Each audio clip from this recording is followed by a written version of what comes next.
Hello students, I'm Sanna Chavria. Today we will continue a lesson for the students of class 12. This lesson is from your accountancy book and the name of the lesson is Dissolution of a Partnership Firm. Today we will do question number 5.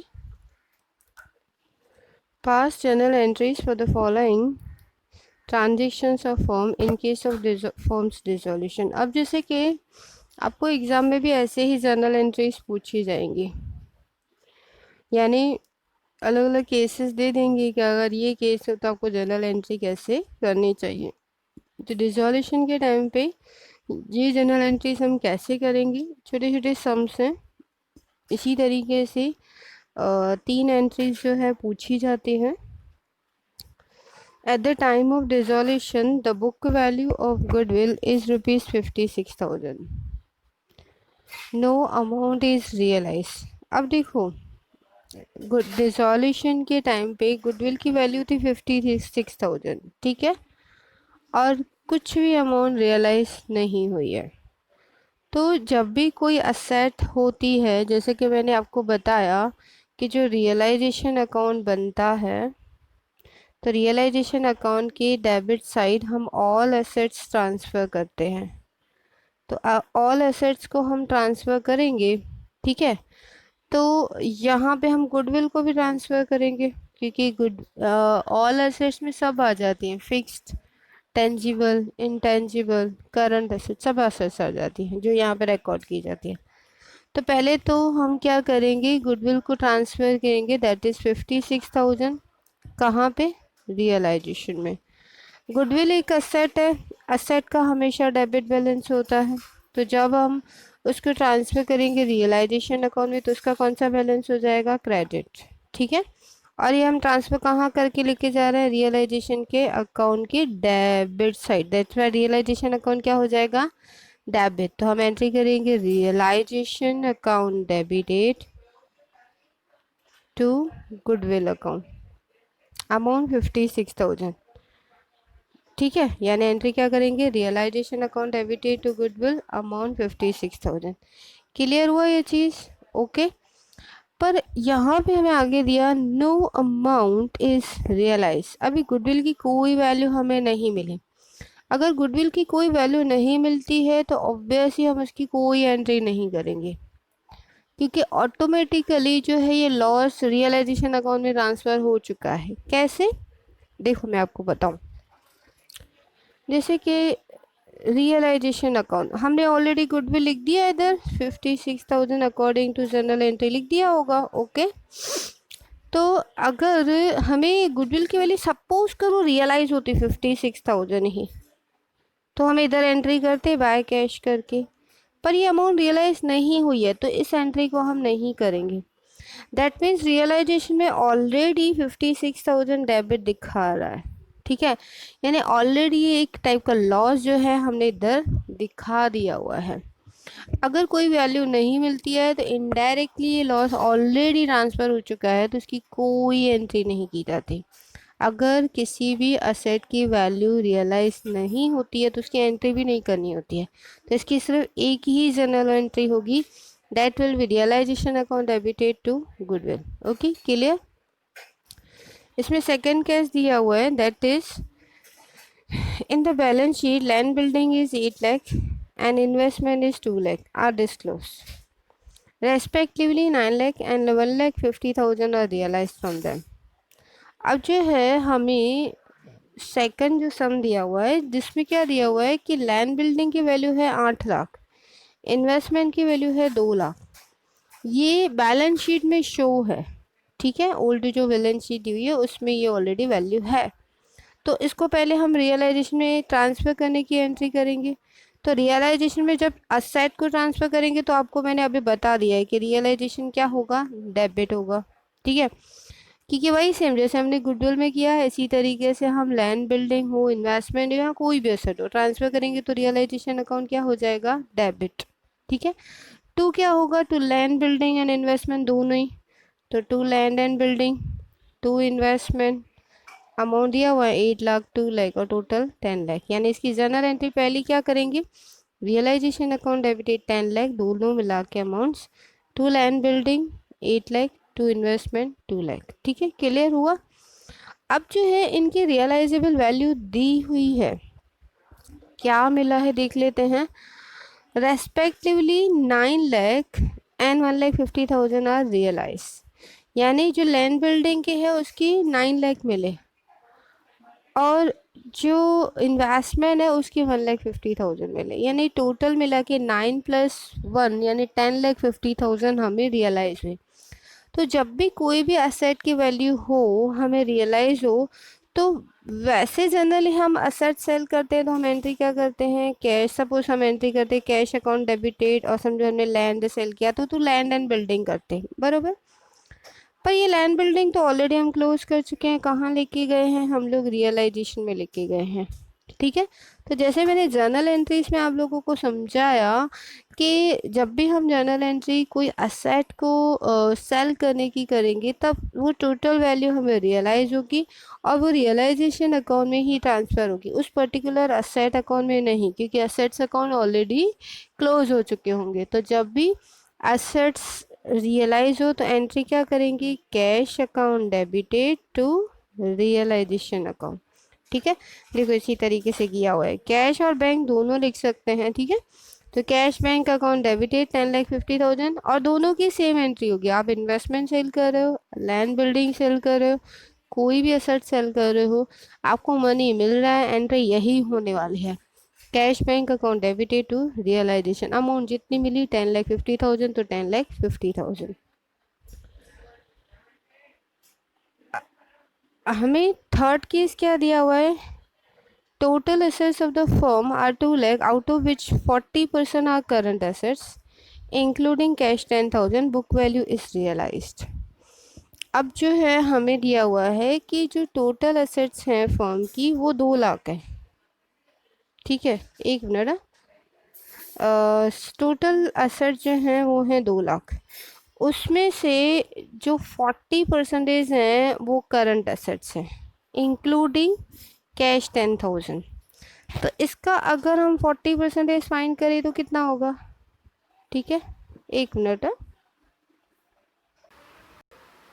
तो अगर हमने assets देख रहे हैं हम लोग कितने, 2 लाख का 40%, 2 लाख का 40% अगर करते हैं तो 80,000 होगा, यानी 80,000 हमारी करंट असेट्स है। ठीक है, तो बाकी की 60% यानी 2 लाख की 60%, 2 6 जो है वो होगा 12, यानी 1,20,000, यानी 1,20,000 फिक्स एसेट्स होंगी, ये पता चल रहा है। ठीक है, पर इसमें क्या बोला गया कि जो करंट असेट्स हैं उसमें 10,000 कैश है, तो 80,000 माइनस 10,000 तो 70,000 एक्चुअल करंट असेट्स हुई कैश को छोड़ के। ठीक है, क्योंकि क्या होता है कि जब हम ये डिसोल्यूशन करते हैं, मैंने आपको बताया था कि सिर्फ कैश को छोड़ के बाकी ऑल असेट्स जो है वो रियलाइजेशन में ट्रांसफ़र की जाती हैं। तो कैश बैलेंस में ही जाएगा, यानी जो ये 10,000 है ये तो कैश बैलेंस में ही जाएगा। तो अब जो है हमें वैल्यू मिल चुकी है, दैट इज़ करंट असेट्स की है 70,000 कैश को छोड़ के, और 1,20,000 है हमारी फिक्स्ड असेट्स। तो fixed assets and current assets को हम कहाँ ट्रांसफ़र करेंगे, रियलाइजेशन में। रियलाइजेशन में ट्रांसफ़र करेंगे तो रियलाइजेशन अकाउंट क्या हो जाएगा, डेबिट। तो एंट्री क्या करेंगे, रियलाइजेशन अकाउंट डेबिटेड, कितना, ये दोनों मिला के 1,90,000, to fix assets 1,20,000, to current assets 70,000। तो इस हर बार ऐसे ही सेम एंट्री होगी। फिर जो है हमें आगे कुछ भी हाँ इन्फॉर्मेशन दी हुई है, बुक वैल्यू इज़ रियलाइज। ठीक है, तो बुक वैल्यू जो है हमें रियलाइज हुई, अब बुक वैल्यू यही है 120 एंड 70। ठीक है, तो यही वैल्यू मिली होगी सेम, तो उसमें वैल्यू में भी कोई डिफरेंस नहीं आया।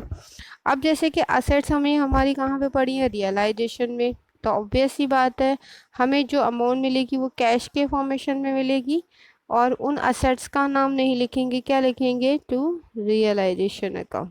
ठीक है, अमाउंट कितनी होगी, 190 मिलेगी, यानी cash bank account debited to realisation account. Clear. अब जो है आगे बढ़ते हैं, that is goodwill is not disclosed in the book but 50,000 are realized during dissolution. अब जो है गुडविल की वैल्यू डिस्क्राइब नहीं है, डिस्क्लोज नहीं है बुक्स ऑफ अकाउंट्स में, यानी ओल्ड वैल्यू दी हुई नहीं है कि ये गुडविल की ओल्ड वैल्यू है, पर फिर भी गुडविल की 50,000 वैल्यू मिली, रियलाइज हुई, यानी रियलाइज हुई तो कैश में रियलाइज हुई होगी, ठीक है। तो वैसे क्या करते हैं, अगर कोई रिकॉर्डेड असेट होती है तो उस रिकॉर्डेड असेट को हम रियलाइजेशन अकाउंट में ट्रांसफर करते हैं, पर ये गुडविल अनरिकॉर्डेड है क्योंकि डिस्क्लोज नहीं है ऑलरेडी बुक्स में, अब जो है उसके 50,000 मिले हैं, यानी अनरिकॉर्डेड है, अनरिकॉर्डेड को रिकॉर्ड नहीं करेंगे, बट अब जो रियलाइज हुई है सिर्फ उसकी ही हम जर्नल एंट्री करेंगे। अब रियलाइज कितने हुए हैं, हमें 50,000 रुपीज़ हुए हैं, ऑब्वियसली कैश में रियलाइज हुए हैं तो कैश कम्स इन हो रहा है, कैश अकाउंट डेबिटेड। और जैसे कि मैंने बताया है कि जब भी डिसोल्यूशन के टाइम पे कोई अनरिकॉर्डेड असेट है उसकी वैल्यू मिल जाती है या सडनली गुडविल की वैल्यू मिल जाती है या कोई भी ऐसा प्रॉफिट हो जाता है तो सीधा वो रियलाइजेशन में ट्रांसफ़र किया जाता है on the credit side, that's why cash account debited to realisation. तो यहाँ पे हम जर्नल एंट्री में जो गुडविल को ट्रांसफ़र करने की रियलाइजेशन में नहीं करेंगे एंट्री क्योंकि वो ऑलरेडी रिकॉर्डेड नहीं है, पर जो रियलाइज हुई है उसकी ज़रूर एंट्री करेंगे cash to realisation. Next point is point number 5, that is the value of laptop is 35,000. One partner has taken it for 25,000. अब जो है लैपटॉप की वैल्यू तो है 35,000 रुपीज़, ठीक है। तो पहले तो लैपटॉप एक असेट है ना, है ना असेट, तो असेट्स को अगेन हम रियलाइजेशन अकाउंट में ट्रांसफ़र करेंगे, तो रियलाइजेशन अकाउंट में ट्रांसफ़र करेंगे, लैपटॉप एक असेट है, असेट का डेबिट बैलेंस होता है, जब ट्रांसफ़र करेंगे तो क्रेडिट हो जाएगा, यानी लैपटॉप क्रेडिट होगा। डेबिट क्या होगा, हम किस में ट्रांसफ़र करके लेके जा रहे हैं, रियलाइजेशन में। तो अब जो है मुझे बार बार बताने की ज़रूरत नहीं है हम क्यों कर रहे हैं, क्योंकि अब आप लोगों को समझ आ गया होगा कि जो भी असेट्स है उसको अगर हम रियलाइजेशन में ट्रांसफ़र कर रहे हैं तो हमें क्या करना पड़ेगा, ऑब्वियसली रियलाइजेशन अकाउंट डेबिट करना पड़ेगा टू जो हमें असेट दी है, तो टू लैपटॉप अकाउंट, ठीक है। तो हमारी एंट्री होगी realisation account debited to laptop, amount कितना 35,000। तो यहाँ पे देखो ये जनरल एंट्री की हुई है, रियलाइजेशन टू लैपटॉप 35,000। फिर उसमें दिया हुआ है कि one partner has taken it for ₹25,000। एक पार्टनर जो है उसको विड्रॉ करके लेके गया है 25,000 में। अगर कोई असेट हम सेल करें और उसमें से हमें मनी रियलाइज हो तो हम एंट्री करते हैं कैश टू रियलाइजेशन, ठीक है। पर जो है हमें रियलाइजेशन में तो ये एंट्री जाएगी, पर यहाँ पे कैश कम्स इन नहीं हो रहा है, एक पार्टनर जो है वो विड्रॉ कर रहा है, यानी एक टाइप की ड्राइंग्स हो गई उसकी, क्योंकि वो टेकन ओवर कर रहा है, वो लेके जा रहा है, ऑब्वियसली उतनी कैपिटल की अमाउंट उसको हमें कम पे करनी पड़ेगी, यानी एक टाइम की इसकी ड्राइंग्स हो गई, तो पार्टनर्स कैपिटल अकाउंट क्या हो जाएगा, डेबिट। तो partners capital account debited to realisation account, ठीक है। तो हम एंट्री करेंगे partners capital account debited to realisation. पर देखो अमाउंट जो है वो 25,000 ही लिखेंगे, बिकॉज क्योंकि वो 25,000 के अकॉर्डिंग लेके गया है, तो इसका जो प्रॉफिट या जो लॉस होता है किसी भी पर्टिकुलर असेट का वो इनडायरेक्टली रियलाइजेशन अकाउंट में आ जाता है। अब जैसे कि कैसे आ जाता है मैं आपको बता देती हूँ। देखो अभी जैसे कि हमने एंट्री की तो हमने सपोज करो यहाँ पे रियलाइजेशन अकाउंट बनाया होता, हालांकि लॉन्ग सम में भी आपको ये चीज़ क्लियर हो जाएगी। देखो हमने पहले लैपटॉप इधर ट्रांसफ़र किया होगा, ठीक है, 35,000। फिर जो है पार्टनर लेके गया तो हम एंट्री हुई पार्टनर्स कैपिटल टू रियलाइजेशन, तो रियलाइजेशन के क्रेडिट साइड पार्टनर्स कैपिटल किया हमने 25,000। देखो यहाँ पे 35,000 डेबिट में आया, क्रेडिट में 25 आया, तो इनडायरेक्टली 10,000 डिफरेंस ऑलरेडी दिखाया गया है लॉस में, क्योंकि देखो 35 वाली लैपटॉप 25,000 में लेके गया, तो हमें यहाँ से ही पता चल रहा है कि लॉस है। और यहाँ पे देखो हमने रियलाइजेशन भी जब ट्रांसफ़र किया तो डेबिट हमारा 10,000 ज़्यादा शो कर रहा है एज़ कम्पेयर टू क्रेडिट। ठीक है, तो इनडायरेक्टली ये लॉस ट्रांसफ़र हो जाता है रियलाइजेशन अकाउंट में। क्लियर?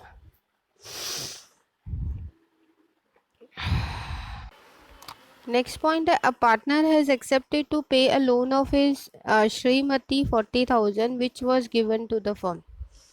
अभी एक पार्टनर है जिसने एक्सेप्ट किया है कि वो अपनी श्रीमती का लोन जो 40,000 का है, जिस जो फर्म को दिया गया था, वो खुद पे कर देगा। ठीक है, अब देखो जैसे यानी ये तो हुआ श्रीमती लोन। ठीक है, तो श्रीमती के लोन को अगर सपोज करो हम कैश में पेमेंट करते तो हम एंट्री क्या करते, पहले ये समझते। समझो मैंने ये लोन अकाउंट बना दिया। ठीक है, तो लोन की ऑब्वियसली बैलेंस जो है वो क्रेडिट साइड होगी। समझो 40,000 क्रेडिट साइड बैलेंस है। अब मैं इसको पेमेंट करूँ लोन को, तो मैं एंट्री क्या करूँगी, श्रीमती इस loan account debited to cash. ठीक है, तो श्रीमती के लोन के डेबिट साइड आएगा टू कैश, यानी श्रीमती का जब लोन पेमेंट करेंगे तो श्रीमती लोन अकाउंट डेबिट हो जाएगा, पर टू कैश आएगा जब हम कैश में पेमेंट करें। पर यहीं पे यहाँ पे पार्टनर ही एक्सेप्ट कर रहा है कि मैं पेमेंट कर दूंगा। ठीक है, तो यानी इन शॉर्ट वो जो पार्टनर है वो फॉर्म में से तो वसूल करेगा ना उतनी 40,000, ऐसे ही छोड़ेगा तो नहीं। तो उतनी ही कैपिटल जितना वो पार्टनर विड्रॉ यानी ले रहा है उतनी ही कैपिटल क्रेडिट की जाती है। और आपको ये चीज़ एक याद रखनी है यहाँ पे, अगर एक पार्टनर असेट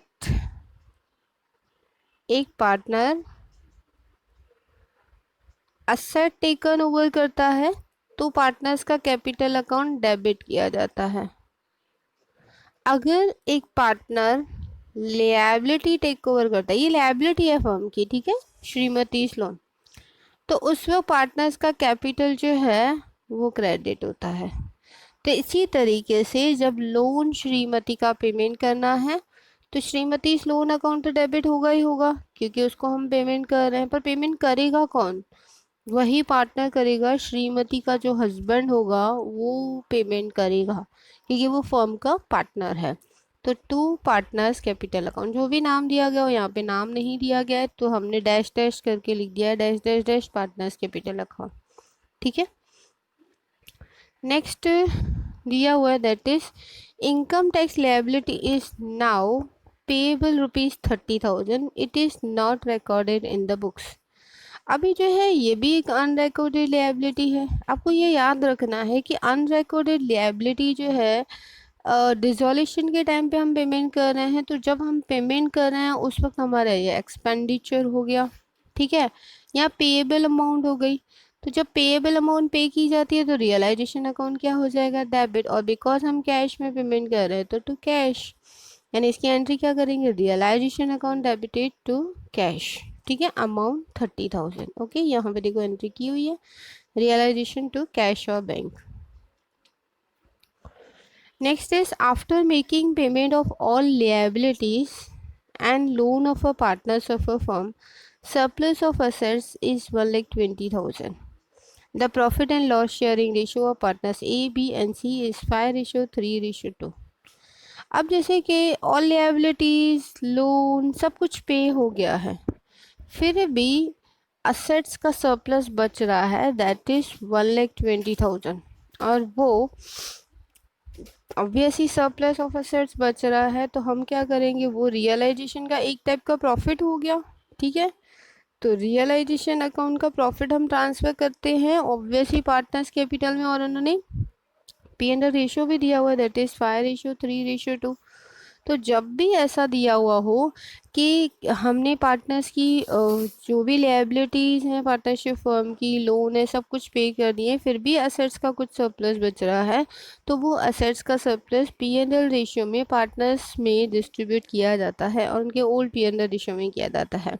ठीक है, तो इसकी जर्नल एंट्री क्या करेंगे, बिकॉज ये रियलाइजेशन का प्रॉफिट होगा, क्योंकि ऑल असेट्स एंड लिएबिलिटीज तो हम रियलाइजेशन अकाउंट में ट्रांसफ़र कर देते हैं, फिर उनको डिस्पोज ऑफ करते हैं, लिएबिलिटीज़ का पेमेंट करते हैं। उसके बाद जो है हमें क्रेडिट ज़्यादा और रियलाइजेशन का होता है, यानी रियलाइजेशन अमाउंट ज़्यादा होती है और असेट्स का सरप्लस बच जाता है, तो वो हम ट्रांसफ़र करते हैं और हम तब एंट्री करते हैं realisation account debited to all partners capital account. ठीक है, तो अब जो है हमें यही चीज़ करनी है, 1,20,000 को ऑल पार्टनर्स यानी 5:3:2 रेशो में डिवाइड करना है। हम कैसे करेंगे, देखो इसे 1,20,000 इंटू 5/10, इसी तरीके से 1,20,000 इंटू 3/10 और 1,20,000 इंटू 2/10। तो अमाउंट मिल रही है 60,000, 36,000, 24,000। ठीक है, तो इस तरीके से तीन वैल्यूज़ मिल गई हमें और इसकी जर्नल एंट्री क्या करेंगे, realisation account debited 1,20,000 to A's capital और करंट, क्योंकि हमें यहाँ पे पता नहीं है, ये फिक्स मेथड कर रहे हैं कि फ्लक्चुएशन, तो दोनों ही लिख देने का। टू बीज कैपिटल और current account, to C's capital और करंट अकाउंट, जो हमने वैल्यू स्पेंड की 60,000, 36,000 एंड 24,000। ठीक है, machine is disclosed in the book at the time of dissolution for 2 lakh, book value is realized। अभी मशीन की value कितनी दी हुई है बुक्स में, 2 लाख। ठीक है, तो पहले हम मशीन को क्या करेंगे, रियलाइजेशन अकाउंट में ट्रांसफ़र करेंगे। रियलाइजेशन अकाउंट में ट्रांसफ़र करेंगे तो उसकी जर्नल एंट्री क्या होगी, रियलाइजेशन में ट्रांसफ़र करो, उसके डेबिट साइड जाएगी, that's why realisation account debited. Machinery account close करेंगे बिकॉज ये असेट्स है, तो क्लोज करते समय क्रेडिट हो जाएगा, तो टू मशीनरी। और अगेन हमें बोल रहा है कि उसकी बुक वैल्यू रियलाइज हुई, बुक वैल्यू क्या है, 2 लाख है, 2 लाख ही रियलाइज हुई। रियलाइजेशन के टाइम पे कोई भी असेट की हम एंट्री क्या करते हैं, cash account debited to realisation account, और 2 लाख रियलाइज हुए इसलिए 2 लाख ही लिखेंगे। One partner has accepted responsibility to undertake dissolution procedure. In the return of it, decided to pay remuneration of 20,000 on account of expense, firm has paid 12,000। अब जो है इस entry में क्या दिया हुआ है कि जो एक पार्टनर है वो रिस्पॉन्सिबिलिटी लेता है कि वो डिसॉल्यूशन प्रोसीजर करेगा। ठीक है, और उसके लिए उसका डिसाइड किया गया, उसको रिम्यूनरेशन 20,000 दिया जाएगा। ठीक है, और इसी टाइम पे फर्म ने इसीलिए 12,000 एक्सपेंस कैश में भी पे किए हैं। ठीक है, तो जब ऐसा डिसाइडेड हो कि रेम्यूनरेशन दिया जाएगा तो पहले तो रेम्यूनरेशन की जर्नल एंट्री की जाती है।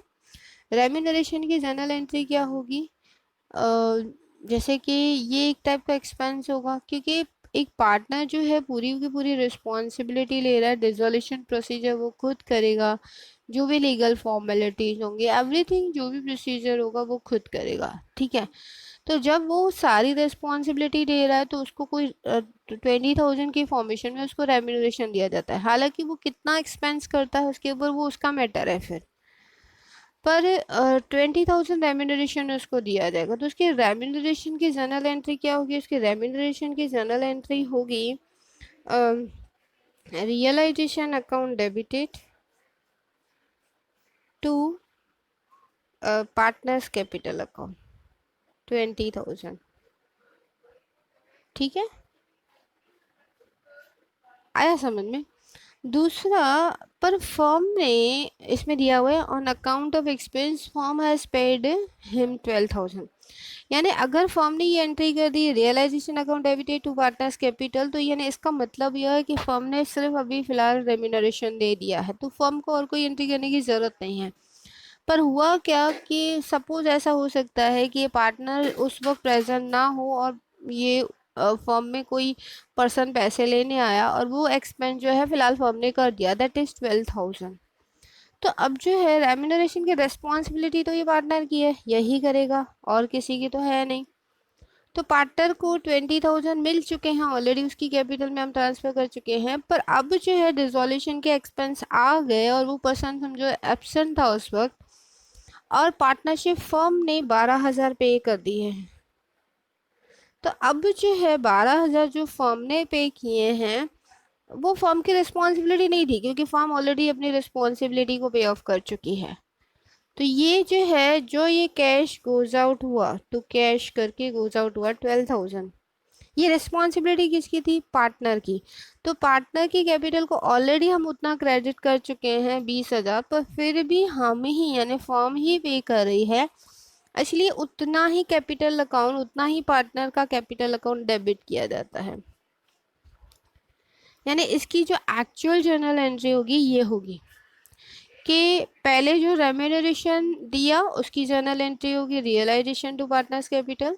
फिर रेम्यूनरेशन के बाद कुछ अमाउंट नहीं दी जाती है, फर्म कुछ पेमेंट नहीं करेगी डिसोल्यूशन रिलेटेड एक्सपेंसेस, क्योंकि उसके लिए रेम्यूनरेशन ऑलरेडी फर्म ने पे कर दिया है। तो जितना भी उसने रिस्पॉन्सिबिलिटी लिया है पार्टनर ने, अगर वो कैश में फर्म ने पे किया है तो इसीलिए उसका पार्टनर का कैपिटल अकाउंट डेबिट हो जाएगा टू कैश करके।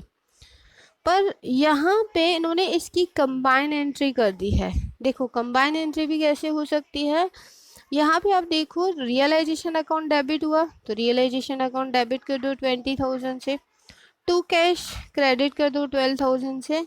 अब देखो पार्टनर्स कैपिटल डेबिट भी हुआ है, क्रेडिट भी हुआ है।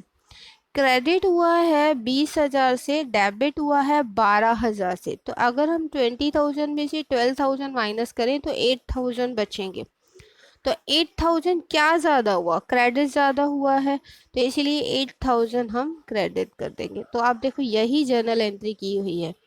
रियलाइजेशन अकाउंट डेबिटेड जो टोटल रेम्यूनरेशन था, पार्टनर्स कैपिटल और करंट अकाउंट को हमने बैलेंस किया, ठीक है, और टू कैश पेमेंट हुआ है, तो इन्होंने कंबाइन एंट्री कर दी है, या आप दो एंट्रीज भी कर सकते हो इसके रिगार्डिंग, ठीक है।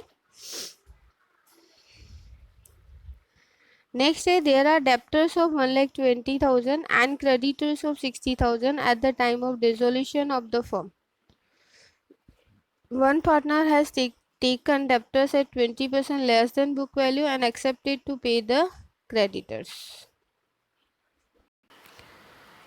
अब जो है डेप्टर्स कितने हैं? 1,20,000। डेप्टर एक असेट है, असेट को अगर हम रियलाइजेशन अकाउंट में ट्रांसफर करते हैं तो उसकी जनरल एंट्री क्या होगी? रियलाइजेशन ऑब्वियसली डेबिट होगा, तो रियलाइजेशन अकाउंट डेबिटेड, डेप्टर एक असेट है तो अब क्या हो जाएगा? क्रेडिट हो जाएगा 1,20,000। इसी तरीके से क्रेडिटर दिए हुए 60,000, तो क्रेडिटर्स जो हैं उसको भी हम रियलाइजेशन अकाउंट में पहले ट्रांसफ़र करेंगे। क्रेडिटर्स एक लायबिलिटी है, लायबिलिटी को अगर हम रियलाइजेशन में ट्रांसफ़र करेंगे तो रियलाइजेशन अकाउंट क्या होगा? क्रेडिट, और डेबिट क्या होगा? जो पर्टिकुलर हम लायबिलिटी को ट्रांसफ़र कर रहे हैं, यानी creditors account debited to realisation account 60,000, ठीक है। अब जो है हमें दिया हुआ है कि one partner has taken debtors at 20% less than book value. तो डेप्टर्स की जो वैल्यू है दैट इज़ 1,20,000, उससे 20% लेस वैल्यू पे उन्होंने लिए।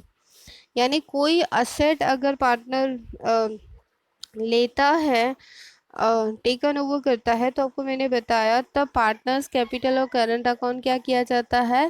डेबिट किया जाता है। यानी यहाँ पे क्या होगा? पार्टनर्स कैपिटल और करंट अकाउंट डेबिट हो जाएगा टू रियलाइजेशन, पर कितनी अमाउंट से? 20% लेस बोला हुआ है। एक्चुअल वैल्यू है 1,20,000। 1,20,000 का 20% करेंगे तो 24,000 आएगा। तो 1,20,000 में से 24,000 माइनस करते हैं तो अमाउंट आ रही है 96,000। यानी इसकी जर्नल एंट्री क्या होगी? पार्टनर्स कैपिटल और करंट अकाउंट डेबिटेड। क्यों हमने डेबिट किया? क्योंकि एक असेट अगर एक पार्टनर लेके जाता है तो उसकी एक टाइप की ड्राइंग्स हो जाती है, इसलिए पार्टनर्स कैपिटल टू रियलाइजेशन, क्योंकि अब असेट हमारी रियलाइजेशन में ही पड़ी है, ऑलरेडी हम इसको ट्रांसफ़र कर चुके हैं। और अमाउंट कैसे हमने फाइंड की? 1,20,000 का 20% लेस किया, 24,000 लेस किया, तो हमें वैल्यू मिली 96,000। और उसने बोला कि वो जो है क्रेडिटर्स को पे कर देगा, यानी यही पार्टनर ने लिएबिलिटी भी ली है। अगर लिएबिलिटी टेक ओवर करता है तो पार्टनर्स कैपिटल क्या हो जाता है? क्रेडिट हो जाता है। तो उसके लिए एंट्री क्या होगी, realisation account debited to partners capital और करंट अकाउंट, और यहाँ पे कुछ वैल्यू का इंफॉर्मेशन नहीं है तो बुक वैल्यू ही ले लेंगे, that is 60,000।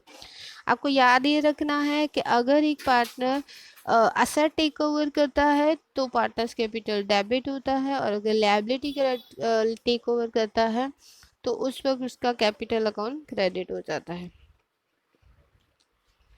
Next is profit and loss sharing ratio between partners. RBI is 3:2:1. Undertake the disposable of the following balances: general reserve 18,000, debit balance of profit and loss account 12,000, workman accident compensation fund 18,000। तो यहाँ पे हमें 3 things दी हुई हैं, that is general reserve and profit and loss account. पर profit and loss account का यहाँ पे डेबिट बैलेंस दिया हुआ है, दैट मीन्स ये इसकी अलग से एंट्री होगी। और वर्कमैन एक्सीडेंट कॉम्पेंसेशन फंड, तो हम क्या करते हैं, workman accident compensation fund and general reserve को साथ में हम जर्नल एंट्री में डाल सकते हैं। ऑब्वियसली दोनों का क्रेडिट बैलेंस है तो उसकी जर्नल एंट्री क्या होगी, ऑब्वियसली जब general reserve and workman accident compensation fund हम डिस्ट्रीब्यूट करते हैं तो हम एंट्री क्या करते हैं, reserves account debited to partners capital account. तो हम जनरल एंट्री क्या करेंगे, general reserve account debited workman compensation fund account debited to R's capital, to B's capital, to I's capital. अब डिस्ट्रीब्यूशन कैसे करेंगे, ये अमाउंट है, अमाउंट कितनी है 18,000 एंड 18,000 दोनों की दी हुई है, 18 प्लस करेंगे तो 36 हो जाएगी। तो हम 36,000 को 3:2:1 में डिस्ट्रीब्यूट करेंगे, यानी 3/6। इसी तरीके से 36,000 इंटू 2/6, इसी तरीके से 36,000 इंटू 1/6, तो हमें वैल्यू मिल जाएगी 18,000, 12,000 एंड 6,000। यानी ओवरऑल एंट्री क्या की, general reserve account debited, workman accident compensation fund account debited 18,000, to R's capital 18,000, to B's capital 12,000, to I's capital 6,000। ठीक है, इसी तरीके से हमें प्रॉफिट एंड लॉस का भी डेबिट बैलेंस दिया हुआ है। अब जो है, अगर डेबिट बैलेंस हो तो पार्टनर्स कैपिटल क्या हो जाता है, डेबिट, क्योंकि वो डेबिट में ट्रांसफर होता है, यानी R's capital account debited, B's capital account debited, I's capital account debited to profit and loss account. और ये आपके लिए नई चीज़ें नहीं है, ये हम पहले भी एडमिशन रिटायरमेंट के टाइम पे करते आ रहे हैं। All reserves, accumulated profit, profit and loss के डेबिट एंड क्रेडिट बैलेंस को हम डिस्ट्रीब्यूट करते हैं। तो यहाँ पे प्रॉफिट एंड लॉस का डेबिट बैलेंस है, दैट्स वाई पार्टनर्स कैपिटल क्या हुआ, डेबिट हुआ टू प्रॉफिट एंड लॉस।